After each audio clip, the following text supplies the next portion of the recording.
कहानी की शुरुआत हुई एक लड़की को दिखाने से जो कहानी की मेन कैरेक्टर है। इसका नाम एस्टर होता है। एस्टर का ताल्लुक जूस यानी यहूदी फैमिली से है। ये उनका रिलीजन मजहब है। वो कुछ सोच रही थी, फिर अपना सामान पैक करती है, कमरे से नीचे बाहर आ गई जहाँ पर कुछ जूस औरतें खड़ी थी। आज इनका फेस्टिवल त्योहार था तो सब लोग एस्टर को भी विश करती है। वो वापिस से कमरे में आई, अपना सारा सामान यहाँ तक कि फोन भी बेड पर रखती है। अपनी दादी की तस्वीर लेकर घर से बाहर आ गई। एक औरत उससे पूछती है, एस्टर कहाँ जा रही हो? उसने जवाब दिया कि मदर इन लॉ के घर, यानी उसके हस्बैंड की मॉम के घर। औरत हैरत से बोली, मदर इन लॉ, पर उनका घर तो उस तरफ है ना, तुम इस तरफ क्यों जा रही हो? जिस पर एस्टर बिना कुछ कहे वहाँ से भाग जाती है। अब तक हम जान गए कि एस्टर शादीशुदा है, तो अब हम उसके हस्बैंड को देखते हैं जिसका नाम यंकी था। वो भी अपनी मॉम के घर खाने पर आया था। उसकी मॉम ने उसे बता दिया कि एस्टर अभी तक नहीं आई। जो सुनकर यंकी भी काफी हैरान रह गया कि वो अभी तक आई क्यों नहीं। तब उसकी मॉम गुस्सा करने लगी कि वो हमेशा ऐसे करती है, लेट ही आती है। आज न जाने ये लड़की कहाँ गई होगी। जबकि एस्टर तो भागकर अपने पियानो टीचर के घर आ जाती है। दरअसल एस्टर भागने वाली थी, जिस सब में उसकी टीचर मदद कर रही है। टीचर उसे पासपोर्ट और एक गिफ्ट देती है। एस्टर काफी जज्बाती हो गई, उनके गले से लग जाती है, फिर वहाँ से निकल गई। गाड़ी के जरिए जल्दी वो एयरपोर्ट पहुँच जाती है क्योंकि वो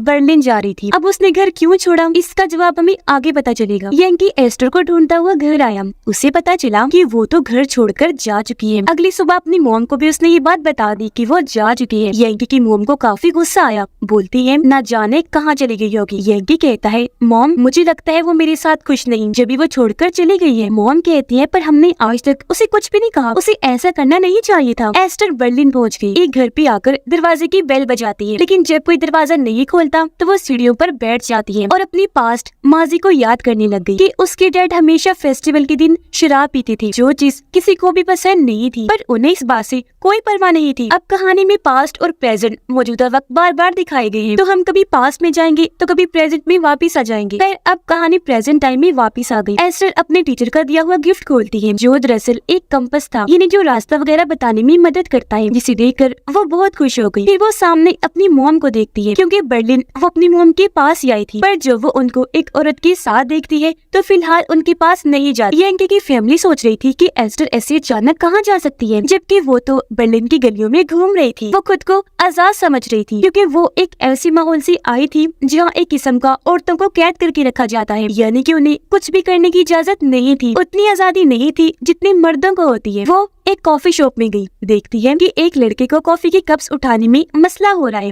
इसलिए वो पूछती है, क्या मैं आपकी मदद कर दूं? जिस पर उसने भी हाँ कहा। वो लड़के के साथ कॉफी लेकर एक म्यूजिक स्कूल में आ गई, क्योंकि ये लड़का एक म्यूजिशियन था। एस्टर म्यूजिशियन लड़के के ग्रुप से भी मिली, और जब वो उनकी परफॉर्मेंस देखती है, वो जब म्यूजिक बजा रही थी तो एस्टर काफी जज्बाती हो गई। उसकी आंखों में आंसू आ गई थी, क्योंकि उसे भी शुरू से ही म्यूजिक सीखने का बहुत शौक था, लेकिन उनकी फैमिली में जाहिर है बहुत सख्ती थी, तो जो लड़कियों को म्यूजिक में जाने की इजाजत नहीं थी। कहानी फिर से पास्ट में आई, जहाँ एस्टर अपनी फैमिली के साथ यंकी के घर आई, क्योंकि आज इनकी शादी की बात होनी थी। जब एस्टर और यंकी दोनों मिलते हैं तो वो उसे भी बता देती है कि मुझे म्यूजिक बहुत पसंद है, जिस पर यंकी ने साफ मना कर दिया कि लड़कियों को म्यूजिक नहीं सीखना चाहिए। इससे एस्टर को बुरा तो लगा, पर क्योंकि यंकी दिल का काफी अच्छा था तो वो उसे पसंद आया। वो शादी के लिए मान जाती है। प्रेजेंट में एस्टर अभी भी म्यूजिशियन के साथ थी। ये लोग बीच पर जा रहे थे समंदर किनारे एंजॉय करने, तो एस्टर को भी ये अपने साथ ले चलती है, जो जल्द ही सबके साथ घुल मिल जाती है। बीच पर वो देखती है कि सब लोग काफी एंजॉय कर रहे हैं, इसलिए वो भी आजादी के साथ पानी में गई। उसे बहुत अच्छा लग रहा था, क्योंकि वो पहली बार खुलकर अपनी मर्जी से जी रही। वो अपनी विग भी उतार देती है, क्योंकि उसके बाल छोटे छोटे से थे। दरअसल जूस लोग शादी के बाद लड़कियों के बाल काट देते हैं। एस्टर के भी बाल काट दिए गए थे, और जब तक बाल नहीं उग जाते उन्हें विग ही पहन के रखनी पड़ती थी। एस्टर कहती है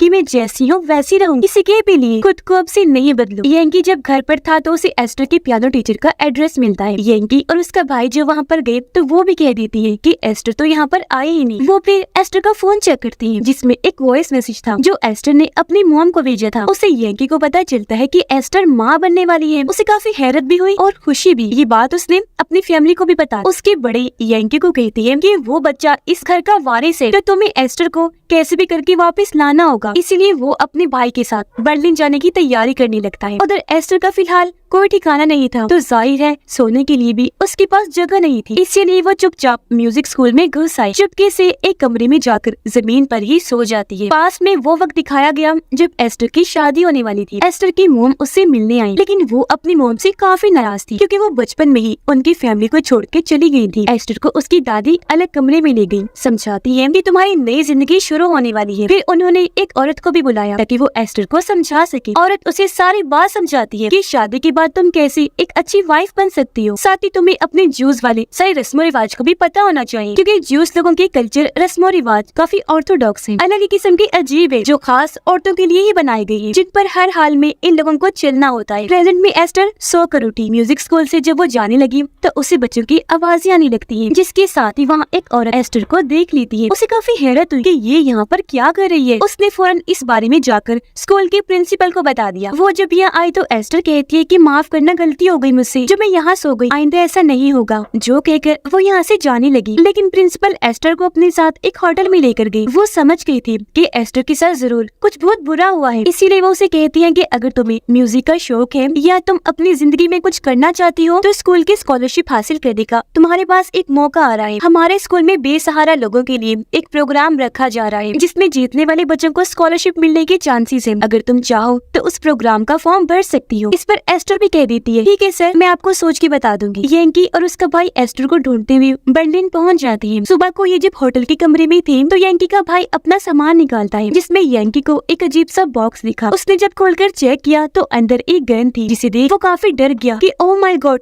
ये अपने साथ गन लेकर आया है, शिट, ये अब किसी को मार ना दे। उधर एस्टर खास प्रोग्राम का फॉर्म भरने म्यूजिक स्कूल आ जाती है, लेकिन उसने एड्रेस की जगह कुछ नहीं लिखा था। रिसेप्शनिस्ट देखकर कहती है, बेटा आपने एड्रेस में कुछ नहीं डाला, ये जरूरी है। इसलिए एस्टर अपनी मॉम के घर का एड्रेस डाल देती है क्योंकि उसका अपना यहाँ कोई ठिकाना नहीं था। यंकी और उसका भाई एस्टर को ढूंढने उसकी मॉम के घर गए, लेकिन वो अंदर से उन्हें कह देती है कि वो यहाँ पर नहीं आई और उनके मुंह पर ही दरवाजा बंद करके अंदर चली जाती है। वो फिर अपनी दोस्त को बताने लगी कि मुझे अपनी बेटी एस्टर पर तरस भी आता है क्योंकि उसकी शादी काफी छोटी उम्र में ही हो गई थी। और यहाँ से पास्ट का वो सीन दिखाया जाता है जब एस्टर की शादी हो रही है। सभी लोग काफी खुश थे क्योंकि ये एस्टर के लिए काफी बड़ा दिन है। प्रेजेंट में एस्टर म्यूजिक स्कूल आई जहाँ पर बाकी स्टूडेंट्स म्यूजिक की प्रैक्टिस कर रही थी। एक लड़की ने जब देखा कि एस्टर ने भी म्यूजिक प्रोग्राम में हिस्सा लिया तो वो उसका मजाक उड़ाने लगी। कहती है कि ज्यूस वाले काफी ऑर्थोडॉक्स होते हैं, वो औरतों को किसी भी किस्म की आजादी नहीं देते, सारी आजादी सिर्फ मर्दों के लिए ही होती है। औरत उनके नजदीक सिर्फ घर के अंदर रखी जाने वाली कोई चीज है और बस बच्चे पैदा करने के लिए ही होती है। उसकी ये बात सुनकर एस्टर को काफी गुस्सा आ गया। वो कहती है, बकवास बंद करो, मैं बच्चे पैदा करने वाली कोई चीज नहीं हूँ, समझी, मैं भी ये म्यूजिक प्रोग्राम करूंगी, देखना तो। जिसके बाद सभी मिलकर म्यूजिक की प्रैक्टिस करने लगते हैं और अब वक्त के साथ साथ एस्टर की भी उनसे दोस्ती हो जाती है। वो म्यूजिशियन लड़की की एक दोस्त के घर गई जहाँ सभी उसे काफी पसंद करने लगी, पक्के दोस्त बन जाते हैं। पास में जब एस्टर की शादी हो गई तो उसके बाल काटे जा रहे होते हैं और वो बेचारी काफी दुखी होकर रोने लगती है। उसका गम साफ बता रहा था कि वो अपने बालों से कितना प्यार करती थी, पर अब जाकर भी वो उन लोगों को नहीं रोक सकती। जबकि प्रेजेंट में लगातार यंकी और उसका भाई एस्टर को ढूंढने की कोशिशें कर रहे थे। एस्टर जो अभी भी अपने दोस्तों के साथ थी, खुशी से कहती है कि मुझे पूरी उम्मीद है मैं स्कॉलरशिप का प्रोग्राम जीत जाऊंगी। अब उसका खुद पर इतना यकीन देखकर उसके दोस्त कहते हैं कि जरा हमें पियानो तो बजा कर दिखाओ, हम भी तो देखें कि तुम वो कैसे बजाती हो। वो उनके सामने अब पियानो बजाने लगती है, पर उसका ये तरीका काफी पुराना होता है, जो देखकर वही लड़की कहती है कि हम इतनी मेहनत करते हैं, प्रैक्टिस करती हैं और कितना अच्छा पियानो बजा लेती हैं, फिर भी हमें पक्का यकीन नहीं है कि हम जीतेंगे या नहीं। पर तुम इतने पुराने स्टाइल से बजा रही हो और फिर भी तुम्हें कितना यकीन है। तुम्हारा अंदाज देखकर तो मुझे लग रहा है कि ये प्रोग्राम तो क्या अगले 10 प्रोग्राम्स में भी तुम नहीं जीत सकोगी। ये सुनकर वो काफी दुखी हो गई, फौरन उठी वहाँ से बाहर ही आ जाती है। उसने अपनी दादी को रोते हुए कॉल की, कहती है, दादी जी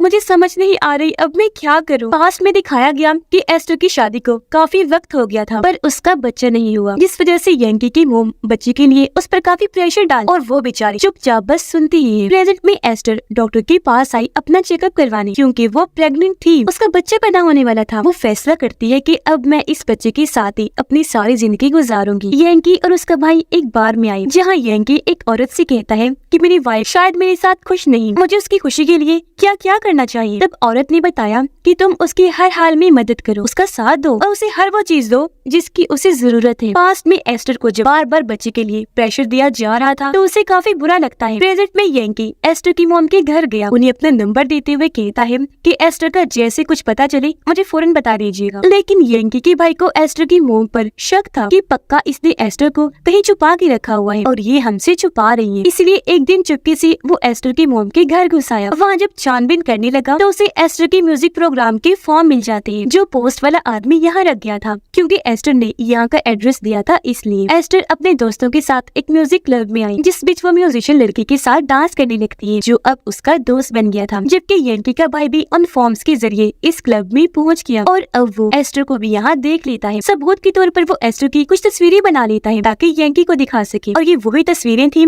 जिनमें एस्टर अपने दोस्त के काफी करीब खड़ी थी। पास्ट में वो दिन दिखाया गया जब एस्टर खाने पर यंकी की मॉम के घर आई थी। यह सारी औरतें बच्चा ना होने पर उसे बातें सुनाने लगती हैं, जिस पर गुस्सा होकर वो वहाँ से अपने घर आ जाती है। बाथरूम में जाकर जब उसने टेस्ट किया तो पता चला कि वो प्रेग्नेंट है, जिस खबर से वो बहुत खुश हो जाती है। वो सोचती है कि यंकी जब घर आएगा तो सबसे पहले ये खबर मैं उसे सुनाऊंगी, वो भी कितना खुश होगा। इसी खुशी के साथ वो अपने हस्बैंड के आने का इंतजार करने लगी, जिसकी कुछ ही देर बाद यंकी घर आ गया। वो बच्चे वाली खबर उसे बताने ही वाली थी कि तभी यंकी उससे पूछ लेता है कि तुम मॉम के घर से यहाँ क्यों चली आई। वो एस्टर पर भड़क उठा कि एक तो हमारा बच्चा नहीं हो रहा, दूसरा तुम खाने के टेबल से उठाई, जानती हो कितनी बेइज्जती हुई है मेरी। सुन लो कान खोल के मेरी बात, अगर ऐसे सब चलता रहा तो मैं तुम्हें डिवोर्स दे दूंगा। ये लड़ाई तो काफी ज्यादा ही बढ़ गई थी। यंकी के मुंह से डिवोर्स वाली बात सुनकर एस्टर का दिल पूरी तरह टूट जाता है। उसने कभी भी नहीं सोचा था कि यंकी मुझसे ऐसी बातें करेगा। वो बहुत दुखी हो गई क्योंकि ये सब कुछ वो यंकी के लिए ही तो कर रही थी। तो उसके ऐसे बर्ताव से एस्टर भी भड़क गई। उसने दिल में ठान लिया कि अब मुझे किसी के लिए कुछ नहीं करना, मैं अपने लिए जीऊंगी एक आजाद जिंदगी। मैं भाग जाऊँ क्योंकि भागना ही ठीक रहेगा। वैसे भी यहाँ तो किसी को मेरा ख्याल ही नहीं। प्रेजेंट में यंकी का भाई वापिस आकर उसे एस्टर की वाली तस्वीरें दिखाता है, और जब यंकी देखता है कि वो किसी दूसरे लड़के के साथ है वो काफी दुखी हो जाता है। वो भागकर एस्टर की मॉम के घर गया, उनसे कहता है आपने उसे कहाँ छुपा के रखा हुआ है, प्लीज बता दीजिए। उस दिन मैंने गुस्से में वैसे उसे डिवोर्स की बात की और वो घर छोड़ के चली गई। ऐसा कुछ नहीं है, मैं तो उसे बहुत प्यार करता हूँ। अब मैं बहुत दुखी हूँ, मैंने उसे किसी और लड़के के साथ देख लिया है। तब एस्टर की मॉम भी यंकी को कह देती है कि तुम कभी भी समझ नहीं पाए दिल से कि वो तुमसे चाहती क्या है और तुम उसके लिए क्या थी, वरना तो वो तुम्हें कभी भी छोड़ के ना जाती। एस्टर जो अपने दोस्तों के पास जा रही थी, यंकी का भाई उसे देख लेता है। वो उसे पकड़कर जबरदस्ती गाड़ी में बिठाता है और एक पार्क में ले आया। समझाने लगता है कि तुम बहुत बड़ी गलती कर रही हो। तुम्हें क्या लगता है तुम अकेली बगैर किसी सहारे के इस शहर में रह पाओगी? भूल है तुम्हारी, और जब तुम्हें अपनी गलती का एहसास होगा ना तो तुम रोते हुए वापस आओ, लेकिन उस वक्त तुम्हारी मदद करने वाला कोई नहीं होगा। वो एस्टर को फिर गन देते हुए कहता है कि ये लो रखो अपने पास, जिस दिन तुम्हें अपनी गलती का एहसास हो जाए ना, इससे खुद को शूट करके अपनी जान ले लेना, मर जाना। जो कहकर यंकी का भाई वहाँ से चला जाता है। जिसके बाद एस्टर अपनी मॉम के घर आई, उन्हें सारी बात बता देती है। दोनों माँ बेटी जिस बात ही हो गई, रोने लगती है। जाहिर है इतने वक्त के बाद जो मिल रही थी। उसकी मॉम कहती है मेरी बेटी तुम परेशान मत हो, अब मैं तुम्हारे साथ हूँ। एस्टर गुस्से से पूछती है मॉम आपने बचपन में ही हमें खुद से अलग क्यों कर दिया, क्यों सबसे अलग रहने लगी थी? तब उसकी मॉम बताती है कि बेटा ना मैं तुम्हारे डैड को पसंद थी ना वो मुझे अच्छी लगती थी, इसलिए हर वक्त हमारी लड़ाई होती रहती थी। तंग आकर मैंने तुम्हारे डैड को डिवोर्स दी, पर कोर्ट ने तुम्हारी सारी जिम्मेदारी मुझे ना देकर तुम्हारे डैड को दे दी। हालांकि मैं चाहती थी कि मेरी बच्ची तुम भी मेरे साथ रहो। अपनी मॉम की ये सारी बातें सुनकर एस्टर एक बार फिर जज्बाती हो गई, जोर से उनके गले से लग जाती है। फिर अगले दिन उसकी मॉम एस्टर को म्यूजिक प्रोग्राम के लिए तैयार करती है, क्योंकि आज एस्टर का इम्तिहान था। उसने जजेस के सामने अपनी परफॉर्मेंस देनी थी, और फिर एस्टर प्रोग्राम वाली जगह पर पहुंच जाती है। उसकी परफॉर्मेंस देखने उसके सारे दोस्त भी आए हुए थे, और तो यंकी भी यहाँ पहुँच जाता है। वो जजेस को कहती है कि आज मैं आपको पियानो बजा के नहीं दिखाऊंगी, बल्कि आज मैं गाना सुनाने वाली हूँ। वो पहले सबको बताती है कि कैसे ज्यूस रिलीजन में हमें रोका जाता है, हर चीज से मना किया जाता है, किसी भी किस्म की आजादी नहीं दी जाती। यानी कि वो अपनी सारी परेशानियों उन्हें बता रही थी। जिसके बाद वो गाना सुनाने लगती है। वो बहुत दिल से गाती है, जो चीज उसकी आवाज में दर्द को साफ जाहिर कर रही थी। उसकी जिंदगी की सारी मुश्किलात तकलीफें गाने के जरिए जाहिर हो रही थी। मगर सबको उसका गाना काफी पसंद आया, यहाँ तक कि वो लोग भी गाने में इतना खो गए कि सब जज्बाती हो जाते हैं। गाना खत्म करने के बाद जब सारे लोग बाहर आए तो एस्टर देखती है कि यहाँ पर यंकी भी आया हुआ है। वो उसे कहता है कि मैंने भी तुम्हारा गाना सुना है, तुमने बहुत अच्छा गाया, मुझे बहुत खुशी हुई। तुम्हें समझने में मुझसे बहुत बड़ी गलती हो गई है, प्लीज मुझे माफ कर दो। वो फिर उसे एक म्यूजिक वाला लॉकेट देते हुए कहता है कि चलो घर चलते हैं। जिस पर एस्टर कहती है कि नहीं, अब मैं वापस नहीं जाऊंगी, मुझे ये जिंदगी बहुत प्यारी है, ये आजादी काफी पुरसकून है। उसका हस्बैंड एस्टर को काफी मनाता है, गिड़गिड़ाता है, यहाँ तक कि अपने बाल भी काट लेता है, जो उनके कल्चर और रिलीजन में काफी जरूरी समझी जाती है। पर अपने हस्बैंड की लाख रोकने पर भी वो नहीं रुकती, वहाँ से चली जाती है क्योंकि अब उसे अपनी पूरी जिंदगी आजादी से जीनी थी। यांकी का भाई भी उसे रोकने की कोशिश करने लगा, पर उसे भी वो धक्का मारकर आगे बढ़ जाती है। वो ठान चुकी थी कि अब मैं किसी के भी दबाव में आकर घुट घुट के नहीं जीऊंगी, बल्कि आजादी वाली जिंदगी जीऊंगी, जैसे खुले आसमान में पंछी जिया करते हैं, जिनके ऊपर कोई रोक टोक नहीं होती। उसने पूरी तरह से इस जिंदगी को अपना लिया था, ये चाहे इसका अंजाम कुछ भी होता। और इसी के साथ ये कहानी इधर ही खत्म हो जाती है।